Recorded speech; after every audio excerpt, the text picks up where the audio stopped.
Hello students, welcome to arc reflections IAS. నా పేరు సునంద. ఇవాళ మనం మాట్లాడుకోబోయే టాపిక్ వచ్చేసరికి ఈ 3 ఇంపార్టెంట్ స్కీమ్స్కి సంబంధించి. రీసెంట్గా ఏమైంది అంటే, లోక్సభలో అడిగినటువంటి కొన్ని ప్రశ్నలకి ప్రధానమంత్రి కార్యాలయం సమాధానం ఇవ్వటం జరిగింది లోక్సభ సెక్రటేరియట్కి. ఏమని? ఈ 3 స్కీమ్స్కి సంబంధించి ఏవైనా క్వశ్చన్స్ అడిగినప్పుడు, అది 0 అవర్ కావచ్చు, నార్మల్ క్వశ్చన్స్ అడిగినప్పుడు ఆ క్వశ్చన్స్ అడ్మిసిబుల్ కావు అన్నట్టుగా చెప్పడం జరిగింది. మరి ఏ రూల్స్ని బేస్ చేసుకొని ఇలా పిఎంఓ చెప్పగలిగింది? అసలు ఈ 3 స్కీమ్స్ ఏంటి, దేనికి రిలేటెడ్ ఈ స్కీమ్స్, ఇవన్నీ కూడా ఇవాళ మనం తెలుసుకుందాం. ఇందాక చెప్పినట్టుగా పిఎంఓ కార్యాలయం అన్నటువంటిది లోక్సభ సెక్రటేరియట్కి ఈ 3 స్కీమ్స్కి సంబంధించి ఏంటి ఆ స్కీమ్స్, ఒకటి వచ్చేసరికి పిఎం కేర్స్ ఫండ్ అన్నటువంటిది, రెండవది వచ్చేసరికి ప్రధానమంత్రి నేషనల్ రిలీఫ్ ఫండ్ అన్నటువంటిది, మూడవది నేషనల్ డిఫెన్స్ ఫండ్ అన్నటువంటిది. ఈ 3 ఫండ్స్కి సంబంధించినటువంటి క్వశ్చన్స్ అన్నటువంటివి అడ్మిసిబుల్ కావు అన్నట్టుగా చెప్పటం జరిగింది. మరి దేన్ని బేస్ చేసుకొని అంటే, లోక్సభకి సంబంధించి కాండక్ట్ ఆఫ్ బిజినెస్ రూల్స్ అనేసి ఉంటాయన్నమాట. అంటే లోక్సభలో ఈ వ్యవహారాలన్నీ ఎలా జరగాలి అన్నట్టుగా కొన్ని రూల్స్ అనేవి ఉంటాయి. ఆ రూల్స్లో ఉన్నటువంటి రూల్ 41 క్లాస్ 2 సబ్ క్లాస్ 8, అలాగే రూల్ 41 క్లాస్ 2 సబ్ క్లాస్ 17. ఈ రూల్స్ని బేస్ చేసుకుని కాండక్ట్ ఆఫ్ బిజినెస్కి సంబంధించి ఈ క్వశ్చన్స్ ఏవైనా రిలేటెడ్ ఈ స్కీమ్స్కి అడ్మిసిబుల్ కాదు అన్నట్టుగా చెప్పడం జరిగింది.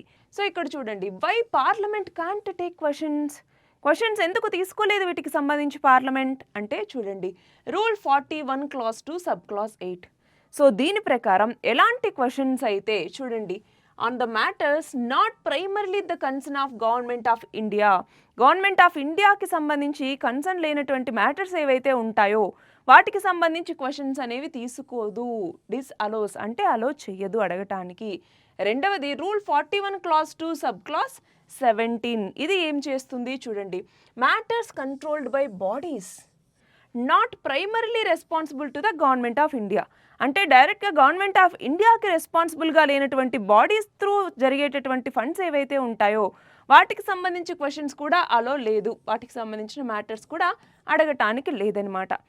ఇక్కడ పిఎంఓ ఏమని సమాధానం ఇచ్చింది, ఇప్పుడు ఈ ఫండ్స్ ఏవైతే తీసుకొచ్చారో అవి ట్రస్ట్ల కింద ఏర్పాటు చేయబడ్డాయి, వాటికి సంబంధించినటువంటి మనీ అన్నటువంటిది విరాళాల ద్వారా పబ్లిక్ నుంచి వచ్చింది, కానీ బడ్జెటరీ అలొకేషన్స్ కానీ స్పెషల్ అలొకేషన్స్ కానీ కన్సాలిడేటెడ్ ఫండ్ ఆఫ్ ఇండియా నుంచి కానీ తీసుకోబడలేదు, కాబట్టి ఇది పార్లమెంటరీ కన్సర్న్ కాదు, వీటికి సంబంధించినటువంటి క్వశ్చన్స్ తీసుకోలేము అన్నట్టుగా పిఎంఓ క్లారిటీ ఇచ్చిందనమాట. ఇక్కడ చూడండి ఒకసారి ఈ ఫండ్స్ ఏవైతే ఉన్నాయో ఈ 3 స్కీమ్స్ వాటి గురించి చూస్తే, ఫస్ట్ది పిఎం కేర్స్ ఫండ్ అన్నటువంటిది చాలా ఫేమస్, మనందరికీ తెలుసు. ఏంటి? ప్రధానమంత్రి citizen assistant and relief in emergency situations fund. దీనిని కోవిడ్-19 టైంలో తీసుకురావటం జరిగింది. మరి చూడండి, లీగల్ స్టేటస్ ఏంటి అంటే, రిజిస్ట్రేషన్ యాక్ట్ 1908 కింద దీన్ని రిజిస్టర్ చేయటం జరిగింది. అయితే ఇది ఒక పబ్లిక్ ఎంటిటీ కాదనమాట. అంటే ఏంటి, దీనికంటూ ఎలాంటి అథారిటీ అన్నటువంటిది పబ్లిక్ అథారిటీ లేదు, గవర్నమెంట్ ఆఫ్ ఇండియా కిందికి రాదు. ఇక్కడ ఆబ్జెక్టివ్ ఏంటి, రిలీఫ్ అన్నటువంటిది వాళ్ళకి అందించడం, ఎస్పెషల్లీ మనకి పాండమిక్స్ కానీ ఏమైనా క్రైసిస్ లాంటివి వచ్చినప్పుడు అలాంటి టైంలో రిలీఫ్ని అందించడం కోసం ఈ పిఎం కేర్స్ ఫండ్ అన్నటువంటి దాన్ని తీసుకురావటం జరిగింది. ఈ పిఎం కేర్స్ ఫండ్ సంబంధించినటువంటి డేటా ప్రకారం చూస్తే దాదాపు 2023 మార్చ్ నాటికి 6,000 కోట్లు, దాదాపు 6,200 కోట్లు ఫండ్స్ కింద ఈ స్కీమ్లో ఉన్నాయన్నమాట. అంటే ఈ పిఎం కేర్స్ ఫండ్ కింద ఉన్నాయి. దాని తర్వాత డేటా అన్నటువంటిది మనకు అవైలబుల్గా లేదు. సరే, ఇక్కడ గవర్నెన్స్ చూడండి, ఎవరైతే మన భారతదేశ ప్రధానమంత్రి ఉన్నారో ఆయన దీనికి ఎక్స్ అఫీషియో చైర్మన్గా పనిచేస్తారు. అయితే ఇక్కడ గమనించాలి, ఎక్స్ అఫీషియో చైర్మన్గా ప్రధానమంత్రి ఉన్నారు, బట్ ఇది గవర్నమెంట్ పర్యూ కిందికి రావట్లేదు. అలాగే డిఫెన్స్, హోమ్, ఫినాన్స్ మినిస్టర్స్ వీళ్ళందరూ కూడా ఇందులో సభ్యులుగా ఉన్నారనమాట. ఫండింగ్ ఏంటి, ఎంటైర్లీ పబ్లిక్ ఫండింగ్ మీదే ఇది ఆధారపడి ఉంటుంది. పబ్లిక్ ఇచ్చేటటువంటి విరాళాల ఆధారంగానే ఇది ఆధారపడి ఉంటుంది. పార్లమెంట్ ద్వారా కానివ్వండి లేదా గవర్నమెంట్ అకౌంట్స్ కింద కానివ్వండి దీనికి పార్ట్ కాదు, కాబట్టి ఇది ఇప్పుడు లోక్సభలో అడిగేటటువంటి ప్రశ్నల పర్యూ కిందికి రావట్లేదు. రెండవది చూడండి, రెండవ scheme prime ministers national relief fund అన్నటువంటిది. 1948లో అప్పటి ప్రధానమంత్రి అయినటువంటి జవహర్లాల్ నెహ్రూ గారు ఆయన యొక్క అప్పీల్ మేరకు దీన్ని ఏర్పాటు చేయటం జరిగింది. దీని యొక్క పర్పస్ ఏంటి అంటే, సడన్గా ఏవైనా ఇష్యూస్ వచ్చినా లేదంటే చూడండి ఇమ్మీడియట్ రిలీఫ్‌ని మేజర్ యాక్సిడెంట్స్ వచ్చినా, కెలామిటీస్ వచ్చినా, లేదంటే ఏమైనా ఎమర్జెన్సీ సిట్యుయేషన్స్ వచ్చినా అలాంటి వాటి టైంలో యూజ్ చేయటం కోసం ఈ యొక్క ఫండ్‌ని ఏర్పాటు చేయటం జరిగింది. నేషనల్ రిలీఫ్ ఫండ్‌ని. సో, దీనికి ఫండింగ్ స్టేటస్ ఏంటి? సేమ్ ఇది కూడా ఏంటంటే బడ్జెటరీ అలొకేషన్స్ ఏమీ లేవు. గవర్నమెంట్ ఆఫ్ ఇండియాకి సంబంధించింది కాదు. ఎంటైర్‌లీ పబ్లిక్ అన్నటువంటిది విరాళాలు ఇవ్వటం ద్వారానే ఈ ఫండ్ అన్నటువంటిది నడుస్తోందనమాట. సో, దీనిని మెడికల్ ఎక్స్‌పెన్సెస్‌కి అలాగే మిగతా పనులకు కూడా వాడుకోవచ్చు. ఎమర్జెన్సీ సిట్యుయేషన్స్‌కి సంబంధించి. సో, ఇది కూడా ఏంటి? ఇటు బడ్జెటరీ అలొకేషన్స్ అన్నటువంటివి లేవు. ఇటు కన్సాలిడేటెడ్ ఫండ్ ఆఫ్ ఇండియా నుంచి మనీ అన్నటువంటిది రావట్లేదు. ఇటు గవర్నమెంట్ ఆఫ్ ఇండియా పరిధిలో కూడా లేదు. సో, అంటే గవర్నమెంట్ ఆఫ్ ఇండియాకి ఇది రెస్పాన్సిబుల్ కాదు. సో, ఇది కూడా ఇండిపెండెంట్ కాబట్టి ఇది కూడా ఈ లోక్‌సభలో అడిగేటటువంటి ప్రశ్నల పరిధిలోకి రాదు. మూడవదొచ్చేసరికి నేషనల్ డిఫెన్స్ ఫండ్ అన్నటువంటిది. సో, ఈ నేషనల్ డిఫెన్స్ ఫండ్ అన్నటువంటిది ఎస్పెషల్లీ ఆర్మ్డ్ ఫోర్సెస్ ఎవరైతే ఉంటారో వాళ్ళ యొక్క వెల్ఫేర్, వాళ్ళ ఫ్యామిలీ వెల్ఫేర్ కోసం స్పెషల్‌గా దీన్ని తీసుకురావటం జరిగింది. సో, ఇది కూడా సేమ్ అనమాట. పబ్లిక్ నుంచి వచ్చేటటువంటి విరాళాల ద్వారానే ఈ ఫండ్‌ని నడిపిస్తూ ఉన్నారు. అంతేగాని మనకి కన్సాలిడేటెడ్ ఫండ్ ఆఫ్ ఇండియా నుంచి కానీ, లేదంటే ఇటు గవర్నమెంట్ ఆఫ్ ఇండియాకి డైరెక్ట్‌లీ ఇది రెస్పాన్సిబుల్ కానీ అవ్వట్లేదు. అలాగే బడ్జెటరీ అలొకేషన్స్ అన్నటువంటివి కూడా దీనికి ఉండవు. సో, దీని గవర్నెన్స్‌కి సంబంధించి చూసుకుంటే దీనికి ప్రైమ్ మినిస్టర్ చైర్‌గా ఉంటారనమాట. సో, ప్రైమ్ మినిస్టర్ చైర్మన్‌గా ఉన్నప్పటికీ కూడా ఇది గవర్నమెంట్ ఆఫ్ ఇండియా పర్వ్యూలోకి రావట్లేదు. ఇది మనం గమనించాల్సిన విషయం.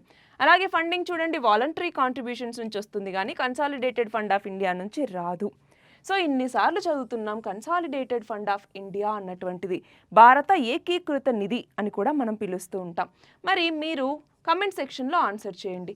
అసలు ఈ కన్సాలిడేటెడ్ ఫండ్ ఆఫ్ ఇండియా అన్నటువంటిది మన భారత రాజ్యాంగంలో ఏ అధికరణ తెలుపుతుంది, అంటే ఏ ఆర్టికల్ ఈ కన్సాలిడేటెడ్ ఫండ్ ఆఫ్ ఇండియా యొక్క ఏర్పాటు గురించి తెలుపుతుంది అన్నటువంటిది మీరు కమెంట్ సెక్షన్లో చెప్పండి.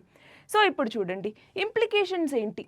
ఇప్పుడు ఇవి ఏమవుతోంది లోక్సభ పర్వ్యూ కిందికి రావు. సో, క్వశ్చన్స్ అడగలేరు, దీనికి సంబంధించి అడ్మిసిబుల్ కాదు అని చెప్తున్నారు. సో, దీని యొక్క ఇంప్లికేషన్స్ ఏంటి? ఒకటి పార్లమెంటరీ ఓవర్సైట్ అంటే ఏంటి? ఇందాక అనుకున్నాం కన్సాలిడేటెడ్ ఫండ్ ఆఫ్ ఇండియా నుంచి రాదు, అలాగే గవర్నమెంట్ ఆఫ్ ఇండియాకి డైరెక్ట్గా రెస్పాన్సిబుల్ కాదు అనేసి. సో, ఇది ఎలా పనిచేస్తుంది ఏంటి అన్నటువంటిది ఎలా తెలుస్తుంది మనకి? రెండవది ట్రాన్స్పరెన్సీ అండ్ అకౌంటబిలిటీ అంటే ఏంటి? ఇప్పుడు ఆ ఫండ్స్ అన్నటువంటివి వాలంటరీగా కాంట్రిబ్యూషన్స్ నుంచి వస్తున్నాయి ప్రజల దగ్గర నుంచి. సో, ఎంత వస్తున్నాయి, దేనికి ఎంత ఖర్చు పెడుతున్నారు, ఎంత మిగులుతోంది, కరెక్ట్గా అంతే ఉందా లేదా? సో, ఈ ట్రాన్స్పరెన్సీ ఎలా తెలుస్తుంది? ఇప్పుడు ఇదేమో ఆడిట్ కిందకి రావట్లేదు. జనరల్‌గా మనకి CAG controller and auditor general of India అన్నటువంటిది మన భారతదేశంలో అన్ని లెక్కలు చూస్తుంది. బట్ ఇవి క్యాగ్ పర్వ్యూలోకి రావట్లేదు. సో, అకౌంటబిలిటీ ఎలా ఉంటుంది అన్నటువంటిది ఒక క్వశ్చన్. మూడవది వచ్చేసరికి ప్రొసీజరల్ నువాన్స్. సో, వీళ్ళు ఏమంటున్నారు? గవర్నమెంట్ ఆఫ్ ఇండియా పరిధిలోకి వచ్చేటటువంటి వాటికి మేము సమాధానం చెప్తాము. ఇప్పుడు ఇది గవర్నమెంట్ ఆఫ్ ఇండియా పరిధిలోకి రావట్లేదు, కన్సాలిడేటెడ్ ఫండ్ ఆఫ్ ఇండియా నుంచి తీసుకోవట్లేదు, అలాగే బడ్జెటరీ అలొకేషన్స్ లేవు. సో, ఇలాంటి వాటికి మేము సమాధానం చెప్పక్కర్లేదు అని చెప్పేసి. సో, అంటే ఏంటి ఇక్కడ? ఏదైతే మ్యాటర్ అన్నటువంటిది గవర్నమెంట్ ఆఫ్ ఇండియా పర్వ్యూలోకి వస్తుందో దాని గురించి మాత్రమే ఇక్కడ పార్లమెంట్లో రెస్పాన్సిబుల్ ఆన్సర్ చెప్తున్నాం. బట్ ఇలాంటి వాటికి సంబంధించి ఆన్సర్ ఎలా తెలుస్తుంది? సో, ఇక్కడ క్వశ్చన్ మార్క్ ఏంటి అసలు? ఫండ్స్ ఎంత వస్తున్నాయి, ఎలా యూజ్ చేస్తూ ఉన్నారు, అలాగే ఎంత మిగులుతోంది, దాన్ని వేటి కోసం కేటాయిస్తున్నారు, వీటన్నింటికి సంబంధించి ఇక్కడ మనకి ట్రాన్స్పరెన్సీ అన్నటువంటిది లేదు. సో, అదే ఇప్పుడు మనకు ఉన్నటువంటి పెద్ద క్వశ్చన్ మార్క్. సో, ఇందాక మనం అనుకున్నట్టుగా కన్సాలిడేటెడ్ ఫండ్ ఆఫ్ ఇండియా దీనికి సంబంధించి మన భారత రాజ్యాంగంలో ఎన్నవ అధికరణ తెలుపుతుంది అన్నటువంటిది మీరు కమెంట్ సెక్షన్లో ఆన్సర్ చేయండి. All the very best and thank you very much.